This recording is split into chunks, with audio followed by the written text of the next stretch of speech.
Yesterday I said Jared Goff has had 7 coordinators. He's been really good with 6 of them. The first was a disaster.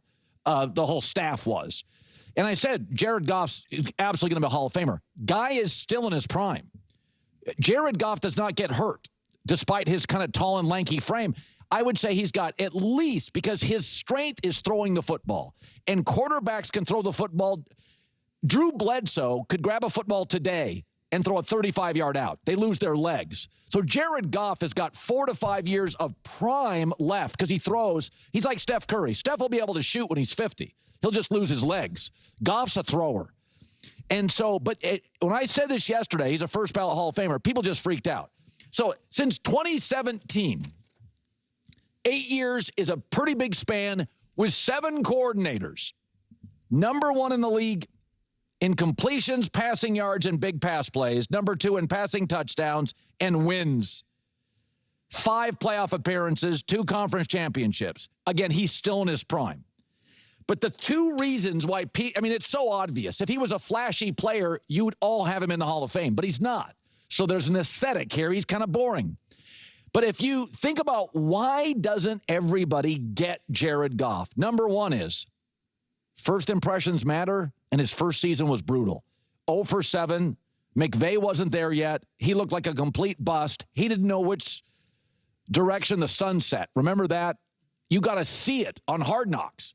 So you watch this disaster. First impressions are really powerful. And the second reason you're all struggling with it is Matt Stafford won a Super Bowl the first year in L.A. McVay punted on Goff.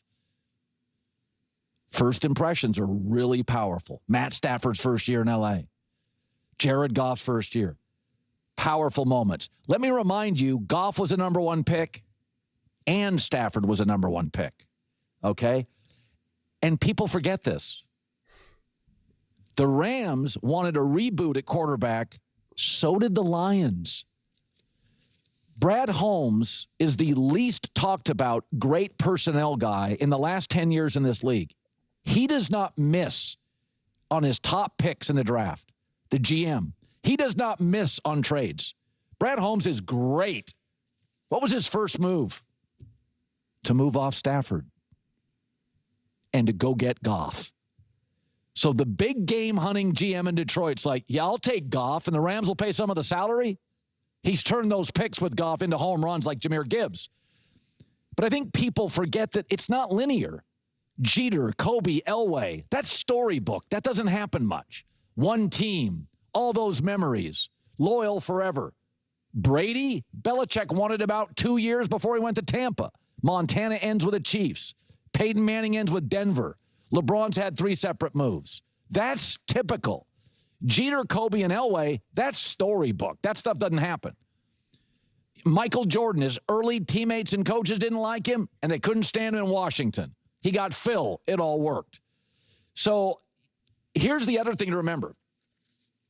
That Goff went to a total rebuild in Detroit. And Stafford went to McVay, Andrew Whitworth, Cooper Kupp, Von Miller. Yet, since the trade, look at the numbers between Goff and Stafford. And I love Stafford. Goff's better at everything. Wins, yards, touchdowns, fewer picks, passer rating. And that includes the rebuild years in Detroit. Stafford took over, baked, ready to pull out of the oven and consume. And Goff's numbers are still better. And we think the Rams know what they're doing. So the Rams were better initially, had kind of a quasi 1-year rebuild, hit on a bunch of defensive draft picks. Now, Stafford's had the better defense, I would say, on average. Goff's had, to me, they've both had great receivers. Amon-Ra St. Brown, Puka, Cooper Kupp, now Devontae Adams. They've both had good skill people. Both have good running backs. But if you look at the numbers since the trade, and that includes Goff having to go through a 2-year rebuild, Goff's numbers are better across the board. But I think it just first impressions are incredibly powerful. Yeah, we are going to get after this in such an extreme way, and I can't wait. I really can't wait, because the way how this is being painted right now is actually driving me insane. And I made a video discussing this loosely yesterday. I'm bringing receipts this time, because I don't have to go that far to get them. Because this is what I do. I watch these clips, I break them down, so I know what everyone is saying. And this type of take drives me absolutely insane. And it's positive for the Detroit Lions. Make no mistake about it. And it's positive for Jared Goff. But before we get into it too much farther, I do got to say this, because Detroit Lions fans keep rising to the occasion. And so I got to keep asking you. Every time I ask you guys to watch the video full length and to subscribe, to please help support the growth of this channel so I can keep making the best possible Detroit Lions content that I can, so I can keep being firmly rooted in this sports talk world, so we can have a real community here. You guys show up, man. You guys show up every single time. So all I can say is, please don't stop. Please don't stop. Because every time you do, again, it just goes vertical. We're adding thousands. Just the other day, just yesterday, we added hundreds of more Detroit Lions subscribers. So and over these last couple of weeks, it's been literally thousands. So all I can say is thank you so much, and please do not stop. Please do not stop, so we can just keep going. Now let's go. Now let's get into this. Okay? Because don't forget who's actually been consistent on this topic the entire time. Because I said when Jared Goff got traded to the Lions, and when we were talking about, Stafford winning, because listen, I'm going to show you some previous takes that Colin has had that weren't that long ago. And a lot of it is, they needed a better quarterback, et cetera, and that's how Stafford won. And I said, well, wait a second. This team won. They had Cooper Kupp balling. They went out in the middle of the season, got Von Miller. They got OBJ. They got more pieces to support said Matthew Stafford. Like, you don't think that had anything else to do with it? It wasn't just a QB swap. So it's not fair to say, hey, we swapped quarterbacks, now we won a Super Bowl, and that's the only difference. It's like, that's not what happened. That's not what this was. And I was very proud about that. And then when people tried to pretend that the Lions are concerned about Jared Goff, or that there's doubt in the locker room or the organization, or that Jared Goff now is going to be frazzled by these playoff losses, I ripped those takes. And these are some of the takes that we heard. Okay? This is from January 20th, 2025. So the end of last season. I assume that's probably right when they lost in their playoff game, is my assumption. Did this game hurt Goff's confidence? And did it make people in the organization doubt Jared Goff? Remember when Jared Goff could not beat the 49ers? And I started talking about this on the air. I said, I think McVay, his body language has changed on Jared Goff. He's getting very frustrated when they take shots of him about Jared Goff. And about 6 months later, they moved off him for Matt Stafford. So this Detroit team is going to remain very good. It is impossible to be a bad football team if you're competent at quarterback with an unbelievably good offensive line and two great running backs. They're going to control the clock. They're going to score points. Detroit's going to be very good. But Super Bowl good. So there's the last couple of years in the NFC, Detroit has had a window. The Rams are good, but not quite there yet. Green Bay is good, but not quite there yet. Minnesota, going to use Darnold, don't have the guy they want yet. And Chicago defensive coach, maybe they upgrade there. That's just in division. The NFC, San Francisco, sort of getting old. They're ready for a reboot. You've had a couple of year window, and now all of a sudden the Rams are like 3 players away. Here come the Packers. Jaden Daniels. Philadelphia's going nowhere. My entire life, the standard has been raised in Detroit to very good. That now is the expectation, and it should be. But my whole life, if you'd have said to a Lions fan, they'll be very good, that was good enough. It's not anymore. Okay. Yeah. So the concerns about Jared Goff, the Super Bowl window closing. Okay. And then this is a clip from just last week. that I did. And I ripped this take because I pointed out you can say this about every single quarterback. So when we say it about Jared Goff, it pretty much implies that he needs it more than everyone else. Just listen. Offensive line, an unbelievable run game. He's a guy that needs protection. He needs a run game, and then he's excellent when he has both. So if Jared Goff would have gone to Houston and dealing with their O-line and their lack of run game, Jared Goff would not look like this. And that's not a knock on him. I've been a huge fan. But sometimes you do get breaks in life, and the fact that he got mostly in L.A. good O-lines and a great coach, and in Detroit, really good coordinators, unbelievable running back room, and a good O-line.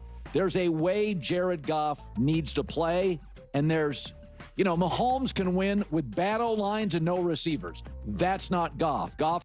Yeah. And then I jump in because I say that that's absolute utter nonsense. Because when Mahomes doesn't have good receivers or good O-lines, he doesn't look too good either. Because no quarterback does. No quarterback does, okay? And then, of course, all the random Kansas City Chiefs fans are like, Patrick Mahomes won without a bad O-line and he won with bad receivers. And it's like, nope, that actually never happened. You guys keep trying to invent that, but that's how it actually happened. And Patrick Mahomes certainly didn't look like Patrick Mahomes under these circumstances, as we've seen even just this year. This is about Jared Goff.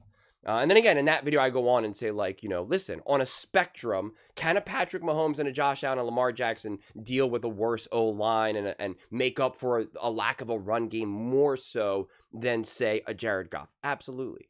Right? Absolutely. Just because of their mobility and physicality and whatnot. They're not winning Super Bowls that way, though. I mean, they're just not. It's not how it works. Can they make do for a game here and there? Yeah. Can they give us amazing highlights? Yeah. But in terms of trying to actually consistently be special, consistently be great and win Super Bowls, no, you need protection. You need receivers. You need a run game. You need a defense. You need a team around you. Okay? You need a team around you. And so this whole kind of why is everyone doubting Jared Goff? Because of conversations like that. Because we invent things about a Patrick Mahomes.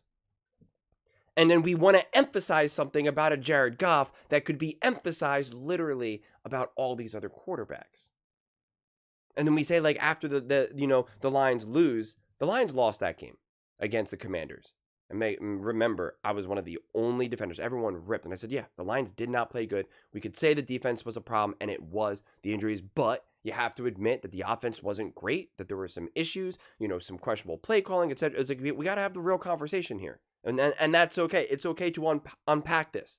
And I remember referencing Tom Brady talking about the play calling and, all this type of stuff. And the interceptions, blah, blah, blah, blah, blah, blah. We don't have to rehash what happened, in January. But then this is the problem. This is always my issues. My issue when people take it even further, when they're just now there's concerns about Jared Goff. And Jared Goff is why they lost. Is Jared Goff good enough to lead this team to win a Super Bowl? Is he a problem? That's what those conversations spiral. And if you remember on First Things First, I ripped Nick Wright's take because he was just I'm concerned that Jared Goff now, has lost it mentally. And I was like, what are you talking about? And I made the whole joke about making a shirt, Detroit Fragility and whatnot, because it's just absurd. It's just Jared Goff, the guy who's had so much success in the NFL and has been through so much throughout his career, that now he has throws a couple interceptions in a playoff game, and now you're not sure how he'll be able to play. You think his confidence is just going to be crushed? That's insane. And so what I take issue with is, it's because I made a previous video yesterday about the Detroit Lions and what they've been able to accomplish and Jared Goff. Someone said, listen, because I kind of pointed out similar things with Colin Cowherd, who I love, who I think is the best out there, my favorite sports show out there, and it's not even close. It's not even close. So this is nothing against Colin or anything like that. But someone in the comment section said, it's a sign of intelligence when you change your mind or something like that. And I'm like, yeah, of course it is. What I take issue is when you start to frame an opinion, when you change your mind, when you start to frame an opinion, that people who have the opposite opinion are crazy for having that opinion, or that it's so wrong for them to have that opinion, you've held that opinion this whole time. That has always been a pet peeve of mine. I used to work a lot more closely in the health and nutrition, wellness, fitness circles, and specifically like exercise science and whatnot. And for a long time, people felt that you really needed to, after you work out, you want to like spike your insulin, and you want to have a lot of protein right after it. You want to work out, then immediately throw back like a protein shake or something. And then as they learned over the years and through like actual research, is that like that actually doesn't really matter as long as you just eat normal throughout the day, as long as you have protein within like 4 or 5 hours. The joke is it's like it's not a window, it's more like a barn door, right? Like you don't have to work out then immediately eat all the protein you can, and that's now magically going to make you bigger and stronger. It's like, no, just be a normal human being, eat enough protein, eat some carbs, eat some fat, whatever, you're good to go. And there is scientists now that I followed for decade plus, getting old, who make fun of people for thinking that you need to eat protein right away. And it's like, bro, you wrote books, you wrote articles, blogs, videos of you saying, make sure you eat protein immediately. So to make fun of people for having a view that you held yourself, that you helped teach people, right? Like you were part of it, and then be shocked that people now believe this thing, it's just crazy to me. So when Colin's having takes like, well, listen, Sean McVay got annoyed with Jared Goff. He said, get Jared Goff out of here. That should tell you something. And then be shocked that people are like, not, that they're a little bit more lukewarm on a Jared Goff. Like that's what I'm getting at. And again, I'm all for changing your mind. It was when I first discovered Colin like years ago, when I first realized like, who's Colin Cowherd, and I started listening to him, his ability to change his mind and not double down on bad takes and not be just so over the top and Mr. Hot Take artist is why I was like, okay, this is the show I like. This is my home. This is the show that I can just sit back and just listen to and watch. And I'm not going to agree with everything he says all the time and whatnot, but at least I feel like it's being authentic and genuine and whatnot. But what I do still take issue though is when you have an opinion about someone that may be changed, and to now pretend like it's crazy that anyone ever had an opposing opinion, especially an opinion that you personally held, or that you're sharing takes now that from just a week ago or a few months ago or whatever it may be. And again, this video is not intended at all to be like Colin Cowherd. Like it's really more of just a jumping off point of just the general conversations that have been had around Jared Goff and why people hold those opinions, and why now in the present day people will not give someone like Jared Goff this, the enough credit. And so when he asked the question, does Goff get enough credit for team success? It's like, well, Colin, you originally were not giving him enough credit for the team success here, right? And then even something as recently as last week, talking about, well, hey, listen, he needs a good O-line, he needs a good run game, well, when you start naming all the things that he needs, why would Jared Goff start to get credit for these things, right? Why would that be? And I didn't have time to find the take because I'd have to, I've done a ton of Detroit Lions content over this, over these months and years and whatnot. Because then Colin also talked about Jared Goff being coordinating dependent and this, that, and the third, and that he was really only ever good with Sean McVay and Ben Johnson and, all of this type of stuff. And it's just like, I kind of talked about how like every quarterback is.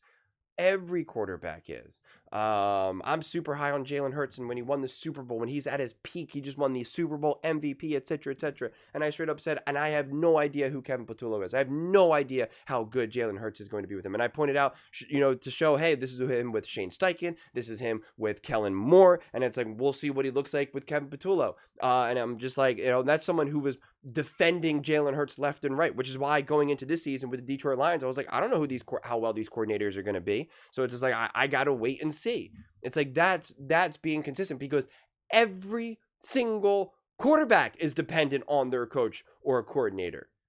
And it's why I always say Patrick Mahomes has had the biggest luxury in the NFL out of any of these other quarterbacks, because Andy Reid is not only the GOAT, but he is the offensive coordinator that he's had just nonstop. And that's not Lamar Jackson. That's not Josh Allen. That's not Jalen Hurts. That's not Jared Goff. You know, like that's not a lot of these quarterbacks over the course of their career. And it matters. It matters tremendously. And so I take issue when we try to pretend like it only matters for certain quarterbacks and not everyone. And again, on a spectrum, do I believe that a Patrick Mahomes or a Josh Allen or a Lamar Jackson can make up for some of the limitations of their coordinators? For sure. But it's mainly strictly because of their athleticism and physicality that they can. But it's not to say that they're still not elevated or at the mercy of their coordinator, because they are in a lot of ways. They really are. Just watch Josh Allen in the playoffs over the years. It's like he can only do so much. And then now look at Andy Reid set up Patrick Mahomes for just gorgeous moments when you're just like, man, it doesn't get any easier than that. The problem is that then triggers a certain fan base where they're like, you're saying that Patrick Mahomes just has it all easy. And it's like, that's not what I'm saying. I can't be any more clear, and I'm being incredibly consistent across the board, whether it's Patrick Mahomes, Jared Goff, Jalen Hurts, Tom Brady, whatever it may be. So it's just, yeah, I mean, I don't know. This whole, hey, why are we not talking about how amazing Jared Goff is? Why are you doubting him? And it's like, well, wait a second. How have the conversations been? How have they been constructed? You got Nick Wright having doll hands on TV last year, if you remember, with the small, tiny hands, which I just went after in the most extreme way that I could. It's like, do you think some of that has a factor in it? Do you think, like, of course it does. Of course it does. So, I mean, in a clip where Jared Goff was just talking about, hey, it's pretty cool. I'm going to be a Detroit Lion. I'm going to now officially play more games for the Detroit Lions and Los Angeles Rams. And he was like, that's pretty cool. And, hopefully it's a lot more games after that, blah, blah, blah, blah, blah. And the first thing Colin says is, yeah, well, it's been great that he's dependent on an O-line and a run game and receivers. And it was just like, wait, what? Like, why is that the take right now? Why is that what's being, interjected into this conversation right now? It's like, wait a second. Like, what? So, I don't know. I mean, I'll end here, but this is now a take just about the Detroit Lions, and, this was over the summer, and just, you tell me how this sounds and feels about Jared Goff. Years ago, in that San Francisco game. The bigger issue is he is not a mobile quarterback, and in this league right now, teams like Washington with Jaden Daniels, even Denver with Bo Nix can add about 20 to 25% of the playbook because you can constantly move the pocket. That's why Shanahan, by the way, likes Brock Purdy. One of the reasons he likes him is you can move the pocket. You couldn't with Garoppolo. So Garoppolo didn't throw deep and he couldn't move particularly well. One of the attractive things about Purdy, I can flush him left or right. He does move well, and you get more plays. And so I think these quarterbacks, I think you look at if you just lost your center who retired, not good for Detroit, not good at all. So the O-line will not be as good, period, in the middle. And now you have an immobile quarterback. So I do think you start looking at this and thinking, hey, do we have to have a great O-line in order for Goff to win? Because eventually some of these offensive linemen outside of Penei Sewell, you can't afford all of them. And again, this is what I just keep banging on the drum. I mean, Patrick Mahomes lost in the Super Bowl. And what did they all cry about? We had no O-line. He had no O-line. So when you point out that Jared Goff needs a great O-line to be successful, it implies that there's other quarterbacks that don't. And so then that's how you then continue to get further from the truth of a conversation when evaluating quarterbacks and just team play in general. So that is what I'm trying to emphasize more than anything in terms of the structure of conversation and how we have these conversations. Again, I can't be any more clear about this, is that this is not, I never love to show old clips because it's sometimes it can feel like it's meant to be like a gotcha, and I never do that because it would be very easy for me to dig up all old takes on all the clips that I make, and I don't do that because I'm not interested in that, because you're allowed to change your mind. You're allowed to be completely wrong. That's sport. You're going to be wrong more often than you're going to be right. Honestly, that's just how sports works. If you're able to be right more than you are wrong, then you'd be a billionaire sports bettor. Okay, and so it's just not easy to do. So I'm all for changing your mind. I'm all for changing your mind. I'm all for you being allowed to be wrong and whatnot. But what I always try to do is just try to have the structure of conversation in place, and the logic and the analysis, and that's what I'm trying to highlight here more than anything. And I'm specifically using Colin because I respect him the most in the sports world more than anything. And he's now having this conversation, which is obviously incredibly pro Jared Goff, but he's trying to say, why do people doubt Jared Goff? Why does he not get enough credit? And it's like, well, let's just use you then as an individual example. Like, let's just use the way how you have facilitated the conversation around Jared Goff. This is why. Like, this is why. So again, it's not meant to be a gotcha. It's not meant to be a gotcha. It's meant to just be like, this is why. And rather than pull out clips from other people or from Nick or, NFL Live, whatever, or Orlovsky, it doesn't matter. Like, it's just like, let's just use the way how you've have phrased certain conversations in the past. And that all feeds into it. Because if you're not a big Jared Goff fan or a Lions fan and you're just kind of watching sports shows and they're starting to talk about the Detroit Lions, and you're watching it and you hear someone come up like, yeah, Goff is a good quarterback, but like he needs a good O-line, he needs this, he needs that, this. And now you start to hear them, you start to see them winning. You're like, oh yeah, that's Jared Goff. I was watching the show the other day where they were talking about him. Yeah, it seems like he needs like a good O-line and like Patrick Mahomes doesn't.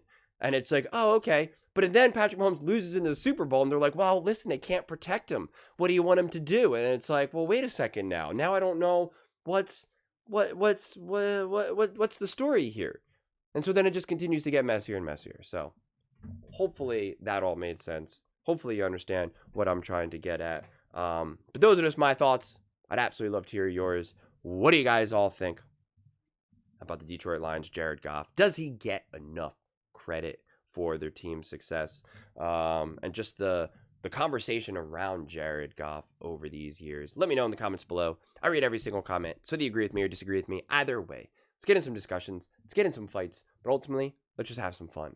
And please do consider subscribing. We are building an amazing community here, and I absolutely love to see you part of it. I want to build something that we all genuinely feel connected to. Something that we're really excited to be part of. I think we're well on our way to doing it. Please don't forget to give this video a thumbs up. It really does help the visibility and the algorithm. Thank you so much. See you next time.